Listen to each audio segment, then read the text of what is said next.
All right, today's January 22nd. The day before, or 2 days before, we're supposed to get a snow blizzard here. Um, I think they were predicting 4 inches plus or something from here. I think it's changed a little bit now. Anyway, I predict less than an inch, but we will see. So what I'm doing today, I'm just going to peek in these. It's like 45 degrees out here. It's actually a pretty warm day, and as you can see, the bees are out flying. So I'm going to check a couple of these highs. I'm going to move them down to what I'm going to call my learning yard, which is actually down the road, down there by that cedar tree, back up to the right. You can't see them here, it's a little bit over the hill. But I'm going to move like 3 hives down there, and I may open it up to like the new beekeepers that took the class through the club to come and just get hands on with the bees, probably starting in last week of February or sometime in March, um, just to try to give people a chance to actually get in bees because we have our beginner bee course in October, November, I forget which month it is, but anyway, you're not going to get your bees till like April, depending on if you get package bees or if you get nukes. If you get nukes, you might get them in late March, but anyway, that's a long time from the time of the class so you actually get hands on. So I'm going to try this. If I don't get much participation, then yeah, I can't waste a weekend, a month for this, but I'm going to have like a sign up sheet and people can come out and we can dig through the hives and they can ask questions and kind of get a learning experience out of it. So I'm just going to peek in them. Like this one, the entrance reducer needs to be knocked down a little bit. So I think this is a pretty strong one. This is probably one of the ones I'm going to take down there. And again, I'm just moving them over the hill. And so they still got plenty of sugar in here. And there looks like to be a lot of activity out front. So I think these guys are good. So since I'm moving them just over the hill, another thing is it's supposed to turn off cold starting tomorrow for the next several days. So that would be a good time for me to move them because as you probably heard the rule, 3 inches or 3 miles.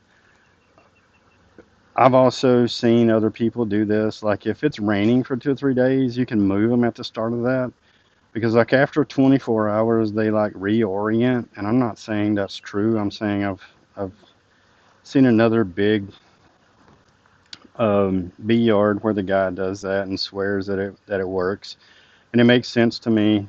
Um, but either way, it's supposed to be cold for several days, so they would be clustered up and not being out. I am going to put like a cedar branch in front of it. That's also another way you can get them to reorient.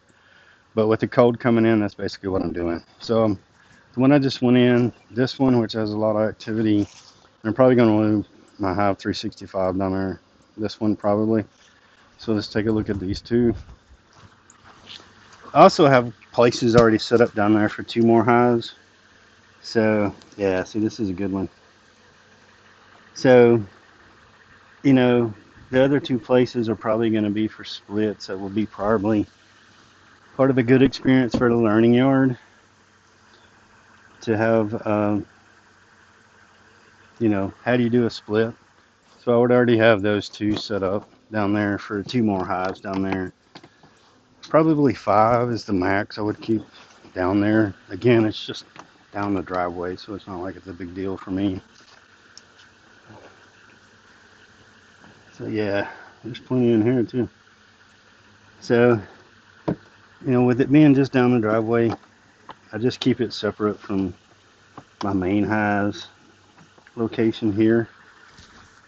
And that being, I've never seen it happen, but there is a possibility, of disease if they bring it in on their, clothing or their hive tools or such. I have hive tools myself, so I'll use my own hive tools. But that way it won't be in my main yard. It'll be the five down there. And hopefully I'm going to split this year and the five are not going to be a big concern if, something happens to them or something. but just keeping them away from my main yard here. And then, like I said, I've got 2 or 3 other yards at different locations, but that's why I'm moving it down there.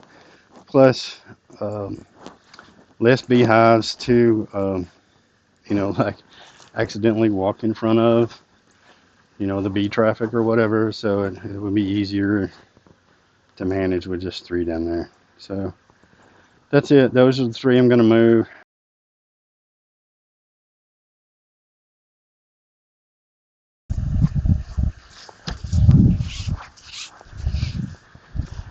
So I was going to do this the other day before it started snowing, but I didn't. So now I got to do it in the snow. Just in case something happens, they don't break apart.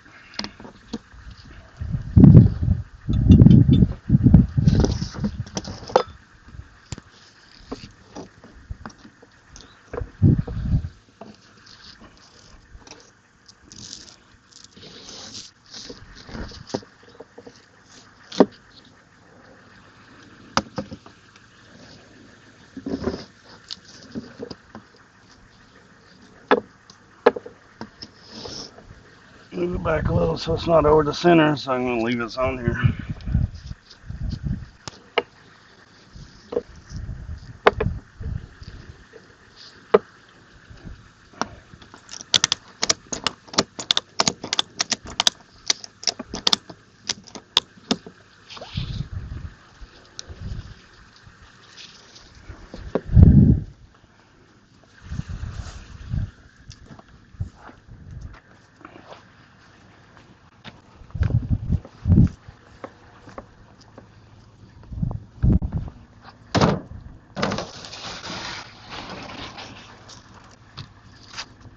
It'll come out.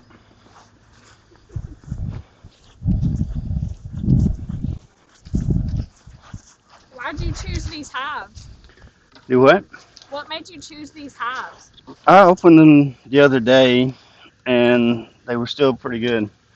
Still had a lot of bees in them. They were still active, so I've got 1 or 2 that may not make it through the winter, but these are pretty sure they're going to make it.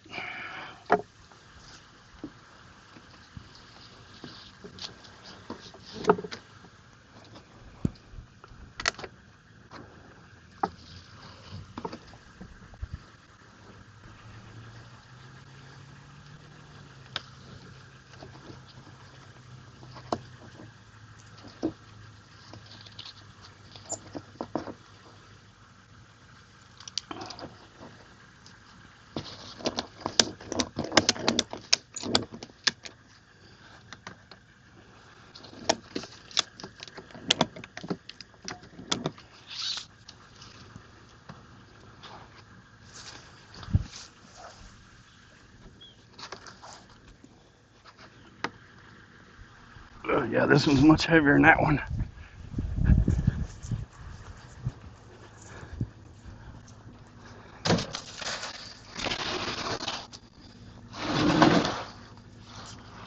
Alright. 1 more, but I don't have to ratchet strap this one.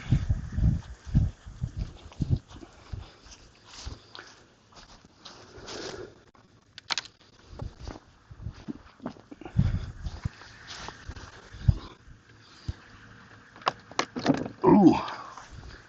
Whew. That one's heavy. You need help with that one? Wow.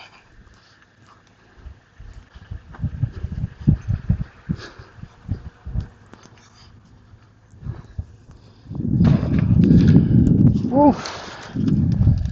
That one's heavy. This one's set. Bedliners, solid plastic and slick. Make sure they don't come off.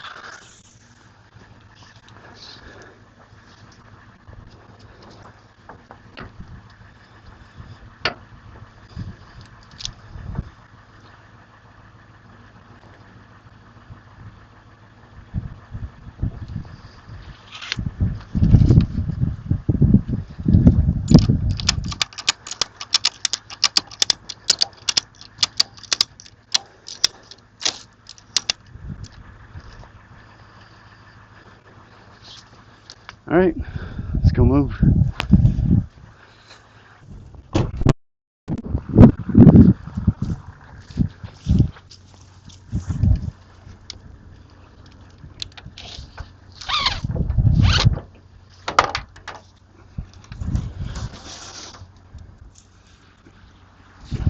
People are gonna think I'm crazy out here moving bees in the snow.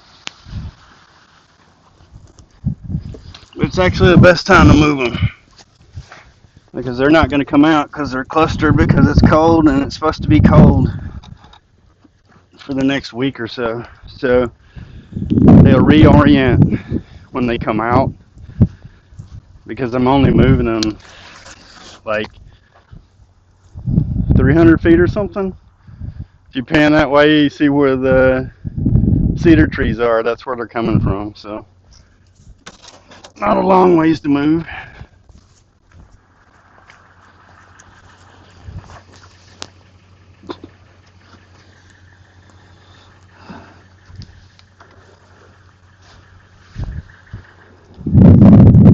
Oh, this is the heavy one.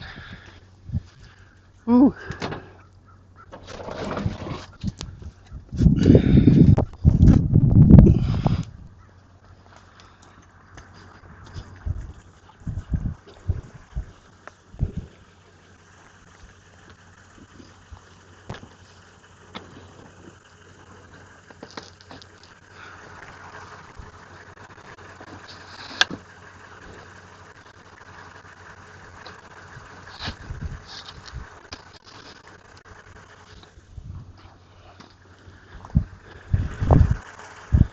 All right, that's it. So they're gonna be hunkered down for the next week. It's gonna be cold. I'm gonna leave the straps on them just in case the wind gets up.